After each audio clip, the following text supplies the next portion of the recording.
Assalamualaikum warahmatullahi wabarakatuh. Kembali lagi bersama channel saya untuk pembahasan soal CPNS dan P3K pada tahun 2024. Oke, waktu semakin bertambah ya teman-teman. Ini semakin dekat untuk pembukaan formasi dan pendaftaran untuk CPNS. Jadi teman-teman harus segera dari sekarang belajar ya. Jangan lupa untuk belajar dan terus tetap berdoa agar pada tahun ini teman-teman bisa lulus tes CPNS ataupun tes P3K. Oke, pada video kali ini saya akan bahas soal TWK HOTS ya. Ini pool penalaran pada tahun 2024 dan ini materinya tentang integritas bagian kedua ya.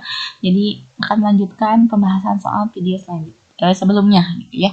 Dan ini pun sesuai dengan FR soal tahun kemarin. Tapi sebelum itu jangan lupa teman-teman untuk subscribe channel saya untuk update video terbaru. Oke, kita langsung bahas soal pertama. Berikut ini yang termasuk karakteristik gratifikasi yang tidak boleh diterima adalah A. Berlaku umum dan memenuhi nilai kewajaran dan kepatutan. B. Tidak diberikan di luar negeri. C. Pemberian disertai dengan tanda terima. D. Pemberian berkaitan dengan jabatan yang dimiliki. Atau E. Diberikan pada banyak orang dalam waktu yang sama.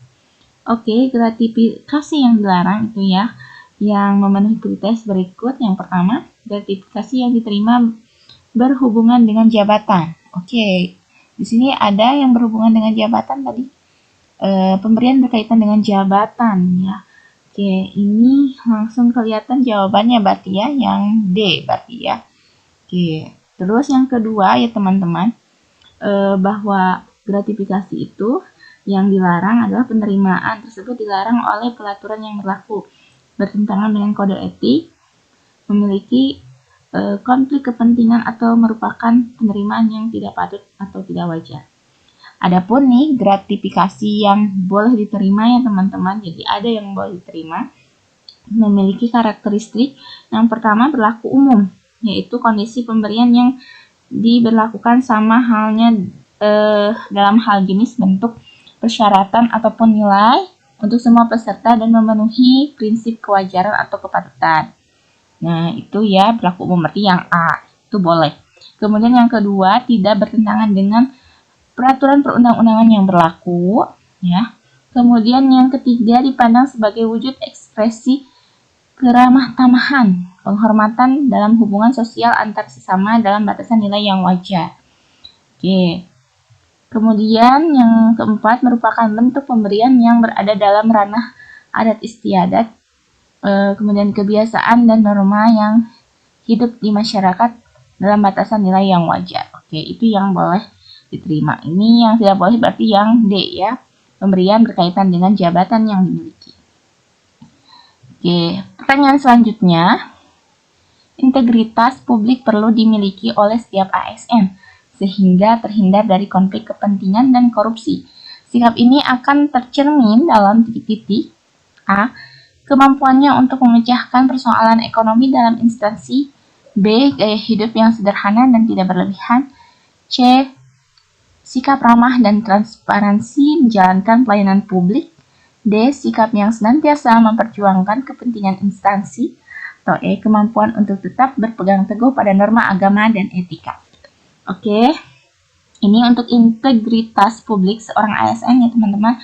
Umumnya itu dapat dilihat dari beberapa hal. Ini yang pertama itu visi, perilaku, dan tindakan yang sesuai dengan nilai atau standar etika. Kemudian yang kedua, bersikap adil dan responsif terhadap kebutuhan publik. Dan yang ketiga, kompeten untuk menepati janji dan kewajiban terhadap tanggung jawab jabatannya demi kepentingan publik karena menghormati hak-hak warga negara.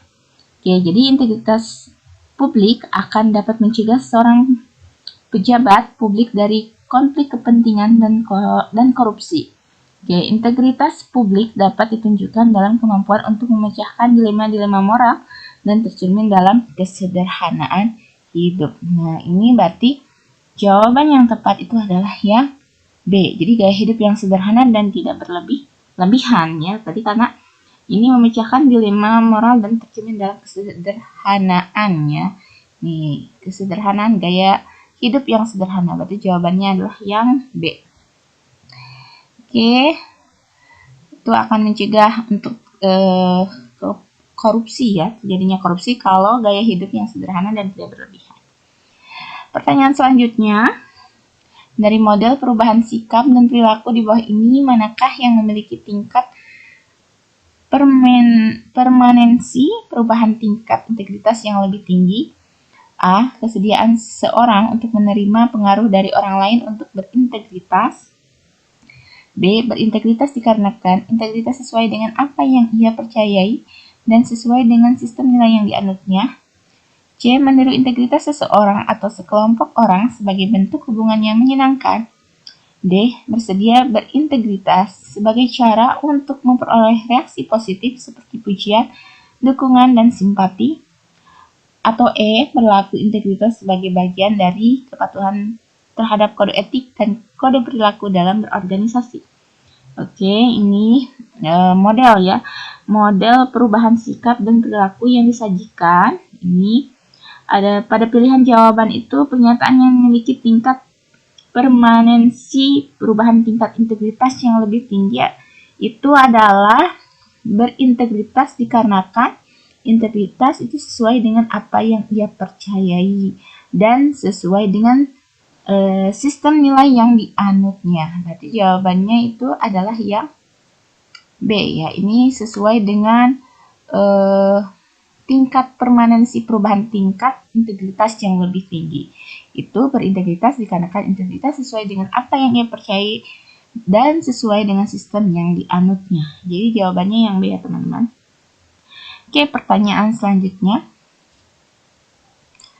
Dalam rangka meningkatkan etos kerja dan membentuk karakter penyelenggara negara yang senantiasa tanggap, terbuka, dan integritas, maka dalam hal ini diperlukan adanya A. Sumpah setia jabatan, B. Diklat prajabatan, C. Peraturan perundang-undangan, D. Seminar kepegawaian, E. Kode etik dan kode perilaku. Oke, ini dalam rangka meningkatkan etos kerja ya. Untuk karakter, membentuk karakter penyelenggara yang memiliki sikap kritis, kemudian rasional dan integritas tinggi, maka dalam ini yang diperlukan adalah kode etik dan kode perilaku. Ya, berarti jawaban yang tepat adalah yang E ya. Nah, ini kode etik dan kode perilaku ini dapat membentuk karakter penyelenggara negara yang senantiasa tanggap, kemudian terbuka dan berintegritas. Ini ya. Karena nantinya perbuatan pegawai itu dalam melaksanakan tugas pokok dan fungsinya serta pergaulan sehariannya bertujuan untuk menjaga martabat dan kehormatan pegawai. Maka nanti juga untuk mencegah terjadinya pelanggaran disiplin di lingkungan kerja. Makanya untuk meningkatkannya itu dengan diperlukan adanya kode etik dan kode perilaku. Oke, jawabannya yang E ya. Oke, pertanyaan selanjutnya. Oke, ini sebelum dibentuknya Komisi Pemberantasan Korupsi atau KPK, penanganan pelaporan kewajiban LHKPN dilaksanakan oleh A. KNKPN, B. KPKNP, C. KNKNP, D. KKPPN, E. KPKPN. Oke, ini agak mirip-mirip ya teman-teman. Ya, singkatan-singkatan ini, jadi teman-teman ya kira-kira yang mana nih yang cocok nih kalau belum tahu. Oke, ini sebelum dibentuknya Komisi KPK ya, Pemberantasan Korupsi, penanganan pelaporan kewajiban LHKPN itu dilaksanakan oleh Komisi Pemeriksa Kekayaan Penyelenggara Negara. Nih kalau disingkat berarti apa nih? Komisi berarti K, pemeriksa berarti KP, kemudian kekayaan berarti K, kemudian penyelenggara berarti P, dan negara berarti KPKPN ya, itu ya maksudnya. Berarti jawabannya adalah yang E ya teman-teman. Oke, ini Komisi Pemeriksa Kekayaan Penyelenggara Negara. Oke, ini itu setelah berlakunya Undang-Undang Nomor 30 tahun 2002, maka KPKPN ini dibubarkan dan dibentuklah KPK itu ya. Oke, pertanyaan selanjutnya. Pencapaian roadmap KPK 2015 sampai 2019 pada aspek learning and growth masih mengalami beberapa kendala. Salah satunya adalah tentang, ini pada aspek learning and growth ya di KPK. Ini A, rendahnya akuntabilitas pegawai KPK. B, belum tuntasnya interpretasi hukum tentang pengangkatan penyidik dari pihak eksternal. C, kurangnya pelatihan pegawai KPK. D, pembangunan sistem informasi pemberantasan korupsi yang belum memadai. Atau E, stabilitas manajemen pegawai yang masih rendah. Oke. Ini mengalami beberapa kendala ya pada roadmap KPK 2015 sampai 2019 ya, ini kelas balik. Oke, yang pertama kendalanya itu success rate recruitment ya, KPK belum dapat memenuhi kebutuhan SDM KPK. Oke, itu yang pertama. Karena standar lulusan yang cukup tinggi, selain itu karena rendahnya tingkat kendali KPK dalam menjamin kecukupan bantuan SDM KPK dari aparat penegak hukum. Oke, itu yang pertama ya. Yang kedua, minimnya dukungan anggaran bagi KPK menyebabkan terhambatnya proses pembangunan gedung KPK di pusat dan wilayah ini. Ya, oke. Kemudian yang ketiga, belum tuntasnya interpretasi hukum tentang pengangkatan penyidik dari selain Polri, kejaksaan, dari pihak eksternal sehingga proses pengangkatannya tidak lancar dan selancar target perencanaan. Ini ada nggak di sini? Oke, berarti ini ada ya. Ini jawabannya yang B. Belum tuntasnya interpretasi hukum tentang pengangkatan. Oke, itu. Kemudian perlunya evaluasi sistem. Ini nggak ada ya karena sudah ketemu jawabannya. Biaya penanganan perkara, kemudian kurangnya tata kelola SDM, perlunya penerapan manajemen perubahan, dan mekanisme pengangkatan pegawai. Itu yang paling tepat itu adalah jawabannya yang B. Tuh, hampir mirip ya teman-teman jawabannya, tapi yang paling tepat itu adalah jawabannya yang B. Makanya kita harus tahu itu mengenai roadmap KPK ya, pada tahun 2015-2019.